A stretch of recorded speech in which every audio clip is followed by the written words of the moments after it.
This is a CHEM study film, a production of the Chemical Education Material Study.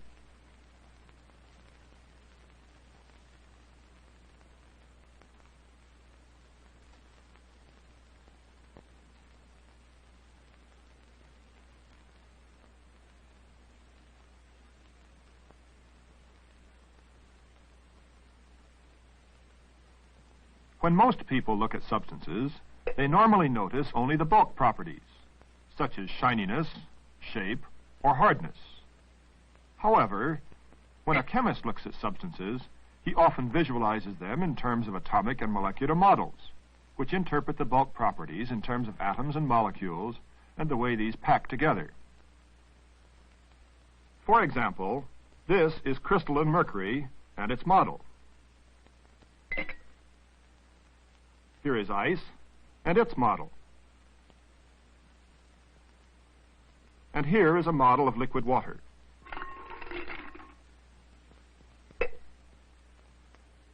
This is a model of solid carbon dioxide, or dry ice.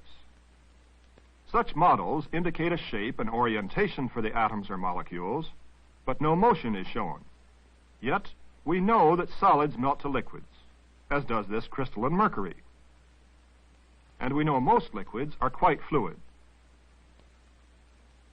Other crystals, like carbon dioxide, change readily from solids directly to gases. The cold, gaseous carbon dioxide condenses water from the air to give a white fog. Properties such as volatility and fluidity suggest that molecules have motion. If so, static, space-filling models do not fully represent the properties of substances.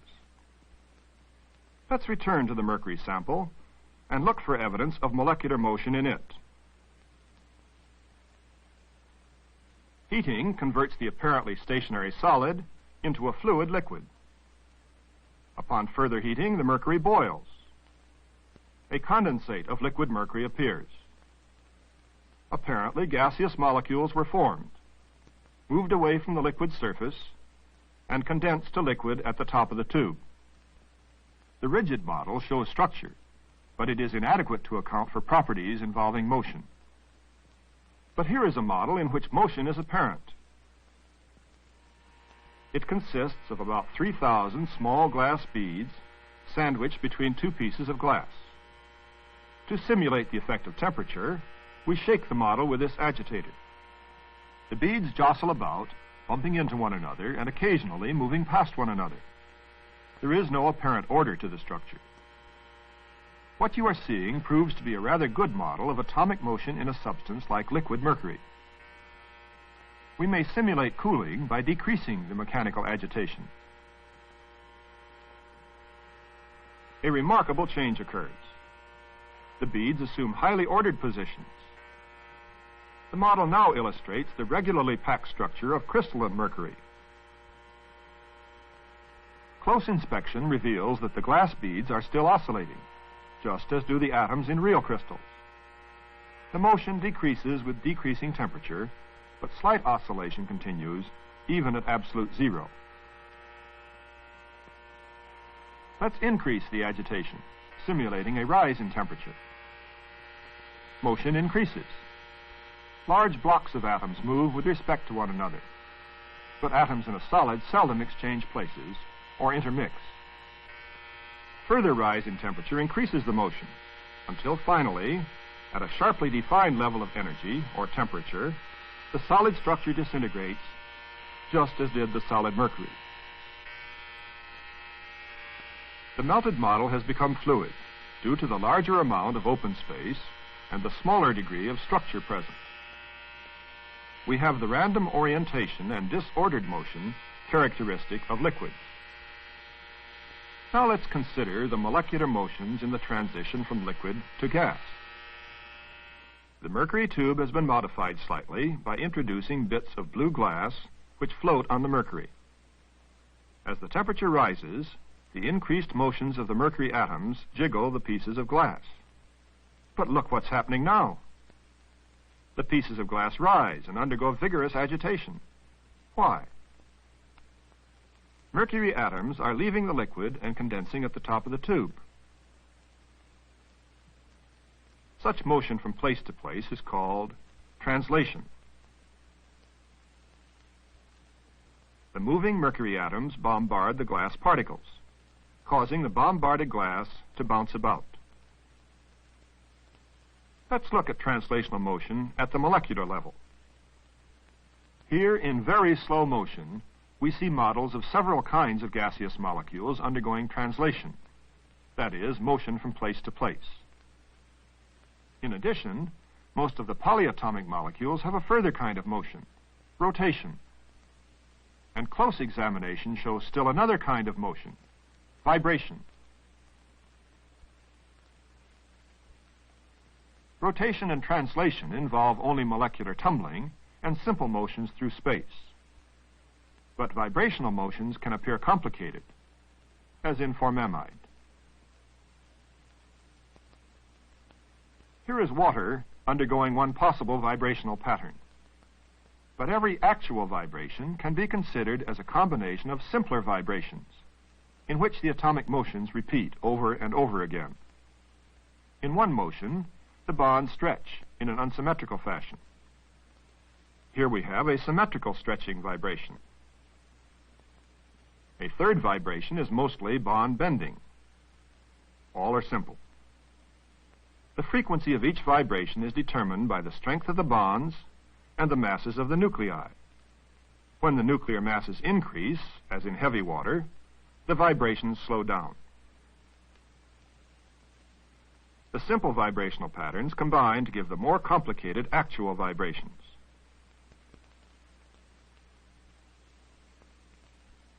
The total molecular motion can consist of various combinations of vibrations, rotations, and translations, which can be changed by a collision. Note the increased amplitude of vibration, indicating greater energy in the molecule. Or the amplitude of vibration could decrease when the molecule loses energy. The energy content can also increase by absorption of light, or decrease by emission of light. Not only the total energy of a molecule, but also the distribution of its energy may be affected by a collision. Simple motions may result, or more complicated ones.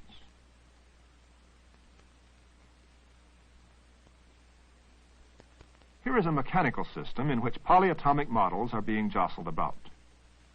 The lack of order and the close contact make this approximate a liquid model, rather than gas or solid. In a liquid system, the molecules are much closer together than in a gas. Hence, the molecules collide more often. But the resultant motion for complicated molecules is again a combination of molecular translation, rotation, and vibration. The effect of the jostling on molecular motions can be seen more clearly if we introduce a marked model. The marked molecule can move from one place to another only very slowly, because there is so little open space between the molecules. Thus, the net translational motion in unstirred liquids may be very slow, even though vigorous molecular motions are occurring. Consider this experiment. To aqueous ferrous ions, we will add aqueous purple permanganate ions.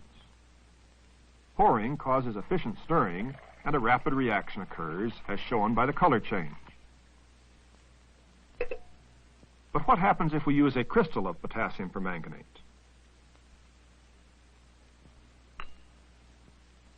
The crystal drops to the bottom of the ferrous ion solution almost unchanged. Once on the bottom, the permanganate begins to dissolve, but only slowly moves away from the solid.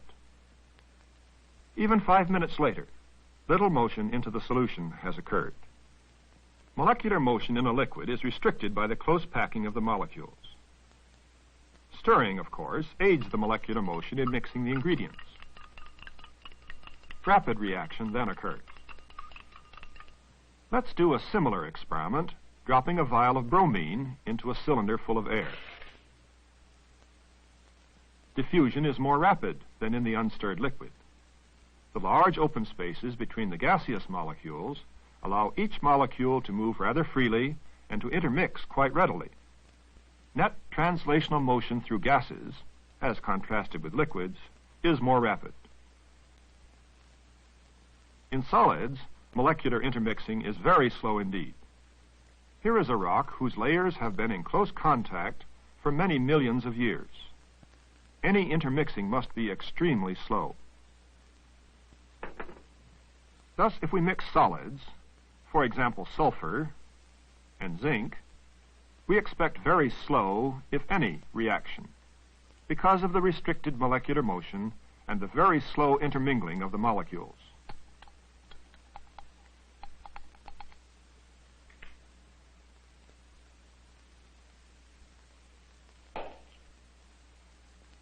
But if we place the mixture in a porcelain dish and heat, molecular motion increases. But intermixing still does not occur until the sulfur melts. Vigorous reaction follows as a result of the increased molecular motion. Now consider reaction between two gases. The red balloon contains oxygen, the blue one, hydrogen. The gases mix easily. In the resulting solution, the intermixed molecules are colliding freely, yet reaction does not occur. But if we supply additional energy in the form of a flame, we have a very fast reaction indeed. Thus, our usual static models illustrate a great deal about structure, but dynamic models indicate that molecular motion is always present and increases with rise in temperature. The freedom of motion also increases from solid to liquid. Polyatomic dynamic models allow us to interpret liquid behavior in terms of the slow intermixing of molecules, even though they may be vigorously translating and rotating. Even more freedom of motion is possible when the molecules are widely separated, as in a gas, where translation, rotation, and vibration occur almost unhindered. As intermixing and molecular motions increase, the ability of molecules to react also increases.